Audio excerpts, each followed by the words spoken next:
हाय दोस्तों, स्वागत है आपका मेरे यूट्यूब चैनल बीके उज्जैन में। आज जो मैंने वीडियो बनाया है वो निष्ठा मॉड्यूल पे बनाया है और मॉड्यूल 1 पे बनाया है। इसके हम प्रैक्टिस क्वेश्चंस को करेंगे जो सभी राज्यों के लिए उपयोगी होंगे और ये कॉम्पिटेंसी टेस्ट में आपके लिए मदद करेंगे। तो चलिए शुरू करते हैं आज का वीडियो। जो क्या है प्रैक्टिस क्वेश्चंस, और हम इसकी प्रैक्टिस कर लेते हैं कि क्या क्या हमने पढ़ा था। ठीक है, फॉर्म क्या है? तो निष्ठा का फुल फॉर्म क्या है दोस्तों? National initiative for school head and teachers holistic advancement. That means कि एन नेशनल है, राष्ट्रीय है, इनिशिएटिव स्कूल के लिए, हेड स्कूल के लिए, हेड के लिए, टीचर्स के लिए एक होलिस्टिक एडवांसमेंट है। ठीक है, आरटी का फुल फॉर्म क्या होता है दोस्तों? Right to education act 2009। ठीक है, राइट टू एजुकेशन एक्ट 2009, शिक्षा का अधिकार अधिनियम 2009। ठीक है, इसके हिंदी में बोलते हैं अभी तक कितनी शिक्षा नीति आई हैं? तो अभी तक तो हमारी शिक्षा नीति आई हैं वो 3 शिक्षा नीति आ गई हैं, और इसको आप ये याद रखना पड़ेगा। ये जो पहली शिक्षा नीति है वो 1976, ये आपको याद रखना है। 1986 दूसरी शिक्षा नीति, और 2020 ये तीसरी शिक्षा नीति। आपसे पूछा जा सकता है कि पहली शिक्षा नीति क्या थी, तो आपको जवाब देना पड़ेगा 1976। और अगर आपसे पूछा जाए कि सेकेंड शिक्षा नीति क्या थी, तो 1986। इसको आपको सन को याद रख लेना है, ये बहुत इंपॉर्टेंट क्वेश्चन है। और अभी जो शिक्षा नीति आई है उसका सन क्या है? 2020। ठीक है, तो ये जो शिक्षा नीति के हमने बारे में पढ़ा, ये स्कूल शिक्षा में पूर्व प्राथमिक शिक्षा से वरिष्ठ माध्यमिक स्तर तक शिक्षा के प्रबंधन के लिए निर्देश प्रदान करती है। ठीक है, ये निर्देश प्रदान करती है जो शिक्षा नीति है कि हमें किस प्रकार का पाठ्यक्रम होना चाहिए, क्या होना चाहिए उसमें, किस प्रकार की गतिविधियाँ होना चाहिए, इसमें निर्देश प्रदान करती है। ठीक है, सेकंड ऑप्शन क्या कहता है? देखिए कि जो हमारी शिक्षा नीति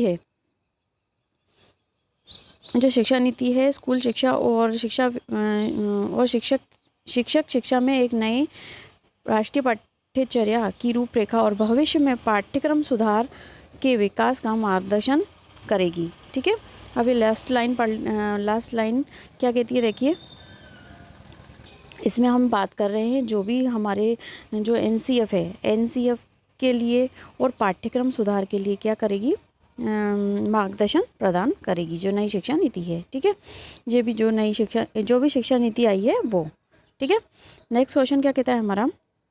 नेक्स्ट क्वेश्चन देख लेते हैं हमारा क्या कहता है। 4th वाला, नेशनल एनसीएफ का फुल फॉर्म पूछा जा रहा है, ये बहुत इंपॉर्टेंट है, ये भी याद कर लीजिए। National curriculum framework. ठीक है, नेशनल कैरिकुलम फ्रेमवर्क। कैरिकुलम का मतलब ही होता है पाठ्यक्रम, है ना, राष्ट्रीय पाठ्यचर्या की रूपरेखा। ठीक है, फ्रेमवर्क मतलब रूपरेखा, नेशनल मतलब राष्ट्रीय, और कैरिकुलम मतलब पाठ्यक्रम, और फ्रेमवर्क मतलब जो भी हमारा रूपरेखा। ठीक है, तो इसका फुल फॉर्म याद कर लीजिए, हिंदी में भी याद कर लीजिए। यूनिसेफ, वैसे तो इंग्लिश में ही आएगा, आप इंग्लिश में याद कर लीजिए। ठीक है, यूनिसेफ का फुल फॉर्म क्या होता है? United Nations children's fund. ठीक है, U for united, N for nation, है ना, और चिल्ड्रंस फंड, है ना।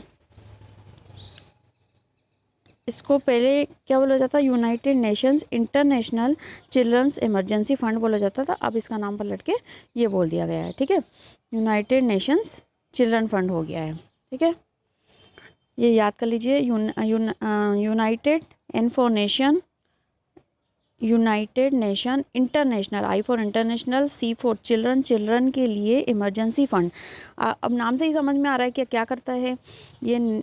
नेशनल है ना, नेशनल है, और क्या करता है? चिल्ड्रंस के लिए इमरजेंसी फंड प्रोवाइड करता है। यूनिसेफ की स्थापना कब हुई थी? ये याद कर लीजिए, बहुत इंपॉर्टेंट क्वेश्चन है। 11 दिसंबर 1946। ठीक है, इसका उद्देश्य क्या था? जब द्वितीय विश्व हुआ था, ठीक है, जो भी विश्व युद्ध हुआ था, तो उसमें नष्ट हुए राष्ट्रों के बच्चे को खाना और स्वास्थ्य सेवाएं उपलब्ध कराना, इसका मकसद ये था। ठीक है, और अगर हम इसकी बात करें कि जो यूनिसेफ था, यूनिसेफ क्या करता है?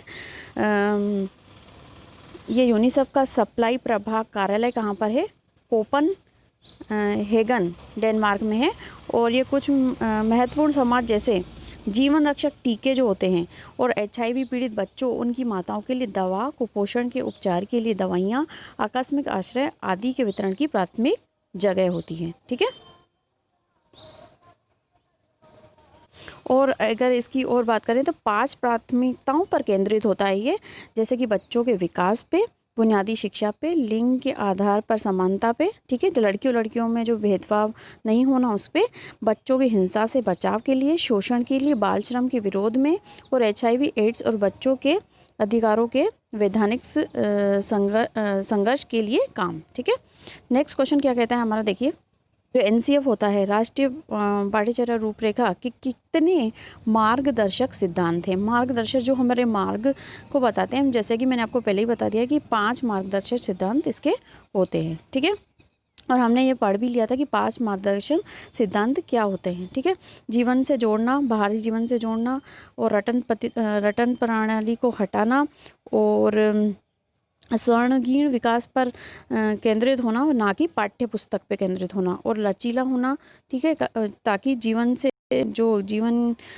जोड़ा जाए उनको, और लोकतांत्रिक मूल्यों का विकास करना, ताकि वो सम्मान कर सके अपने झंडे का, और सभी प्रकार की चीज़ों का, मतलब अपने देश के लिए भी आगे बढ़ सके। ठीक है।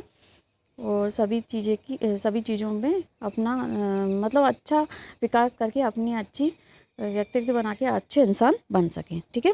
ये हम पहले पढ़ चुके थे, और अगर आपने वीडियो मेरा नहीं देखा हो NCF का, ये हर बार एग्ज़ाम में हर क्वेश्चन इसके द्वारा पूछा जाता है, तो आप NCF 2005 जो मैंने पढ़ाया है उसका वीडियो आप देख लीजिएगा। ठीक है। कितनी बार आ चुका है, तो हमारा NCF जो है 4 बार आ चुका है, और उसको आपको सन को जरूर याद करना है। ठीक है। 1975, 1988, 2000, 2005। ठीक है।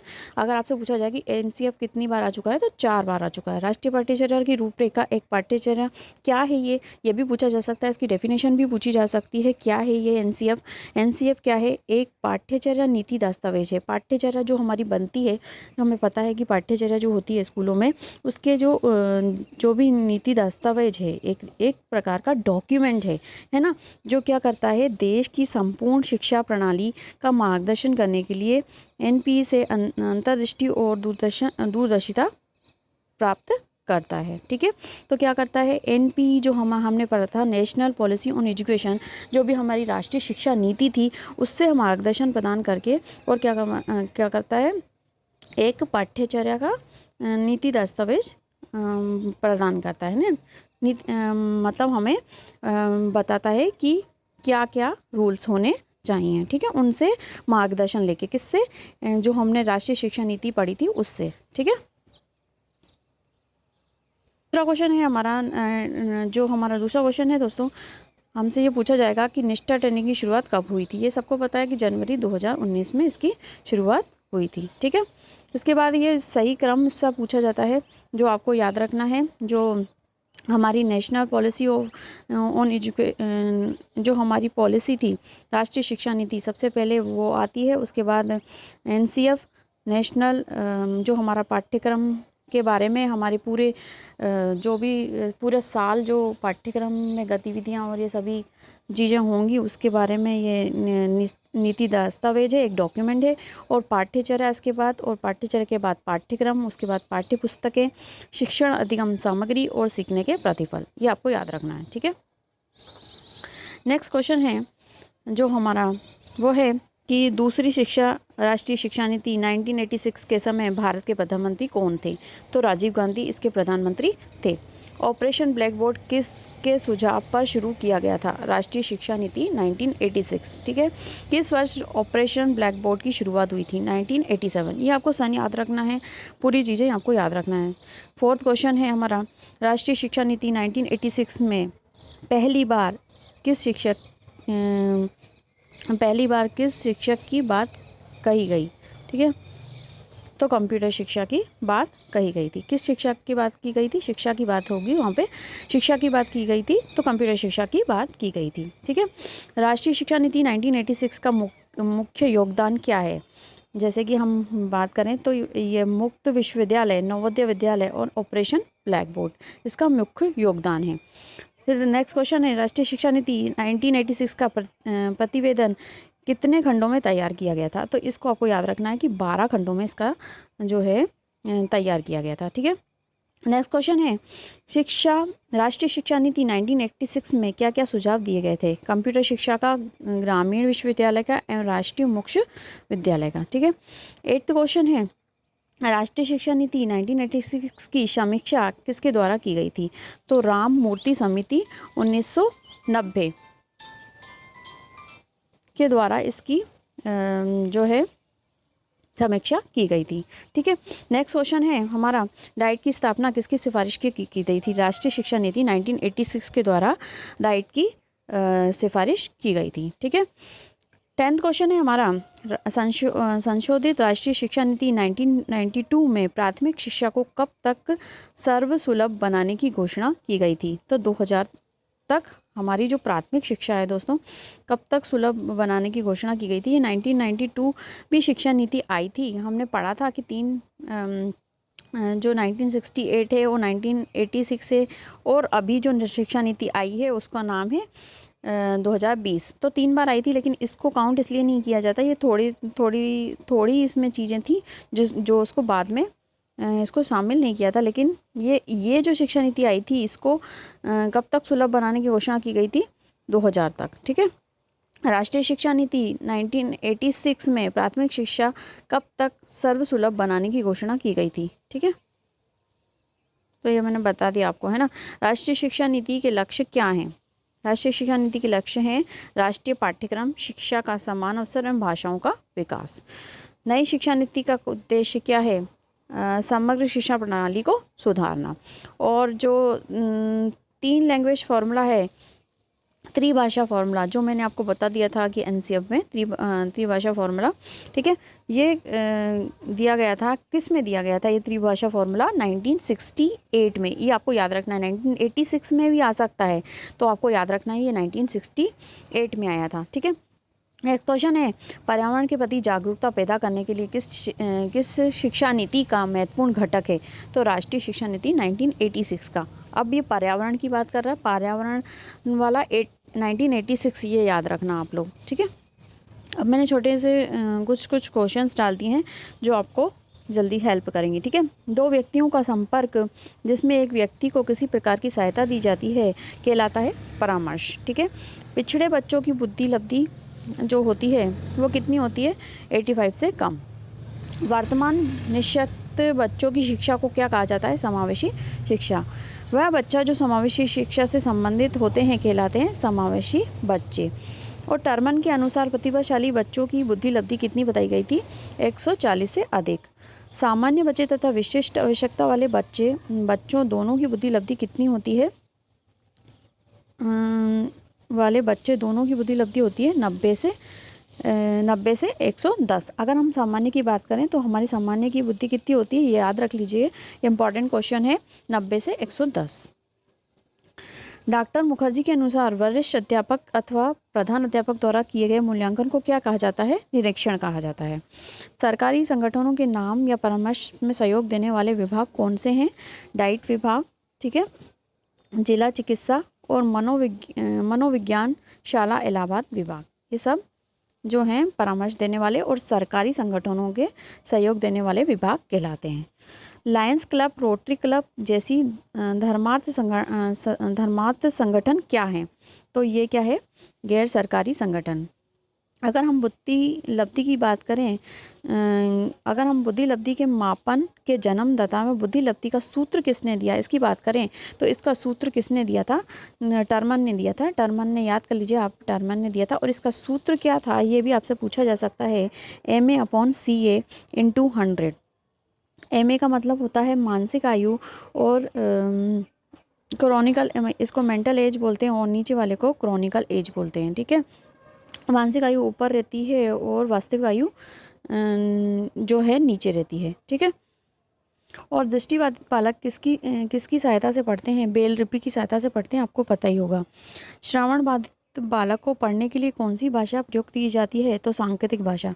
जो श्रवण बाधित होते हैं, जो सुन ना सकते हैं, जिनको सुनाई नहीं देता है, तो उसके लिए सांकेतिक भाषा का प्रयोग किया जाता है। इसको इंग्लिश में बोला जाता है सिम्बॉलिक लैंग्वेज। ठीक है, सिम्बॉलिक लैंग्वेज भी इसको बोला जाता है। इशारों से बात करना मतलब सांकेतिक मतलब इशारों से बात करना। भाषा विकास का सिद्धांत किसके द्वारा दिया गया था? चॉम्स्की द्वारा। प्रगतिशील शिक्षा के प्रतिपादक कौन थे? John Dewey. ठीक है, और ये बहुत ही इंपॉर्टेंट क्वेश्चन आपका RTE जो मैंने बताया था, RTE 2009। ठीक है, शिक्षा का निःशुल्क अनिवार्य शिक्षा किस अनुच्छेद से संबंधित है? मतलब जो हमें निःशुल्क अनिवार्य शिक्षा दी जाती है वो किस अनुच्छेद में आती है? हमारे अनुच्छेद 21A, ये आप याद कर लीजिए, 21A में आती है। ठीक है, और मंडलीय मनोविज्ञान केंद्र कहाँ पर स्थित है? जिले पर। ठीक है, और शारीरिक रूप से अक्षम बच्चों को सामान्यतः होता है जो शरीर से अक्षम होते हैं, शारीरिक मतलब किसी भी हाथ पैर या इसमें दिक्कत आती है, तो वो जो होते हैं अक्षम बच्चे जो होते हैं वो लिख नहीं पाते, लिखने में उनको दिक्कत आती है। जैसे कि हाथ में उनको प्रॉब्लम है, हाथ की उंगलियों में प्रॉब्लम थे, तो वो डिस्ग्राफिया कहला जाता है। ठीक है, इसको इंग्लिश में भी डिस्ग्राफिया ही बोला जाता है। जो मैंने ये पहले भी वीडियो आपको बता दिया था कि डिस्ग्राफिया, डिस्कैल्कुलिया ये सब बता दिया था। ठीक है, तो आप उस वीडियो को भी मेरे देख सकते हैं। एक बच्चा जो सा को वास तथा न्यूक्लियर एवं अनक्लियर में अंतर नहीं कर पाता, वह ग्रस्त होता है डिसलेक्सिया से। मतलब जो जैसे 100 को वास पढ़ता है और अनक्लियर को न्यूक्लियर पढ़ता है। ठीक है, उल्टा पढ़ लेता है ना, तो इसको अंतर नहीं कर पाता, तो वो डिसलेक्सिया से, डिसलेक्सिया। ठीक है, डिसलेक्सिया मतलब पढ़ने से संबंधित विकार है ना। और डिसग्राफिया, ग्राफ आ जाता है, तो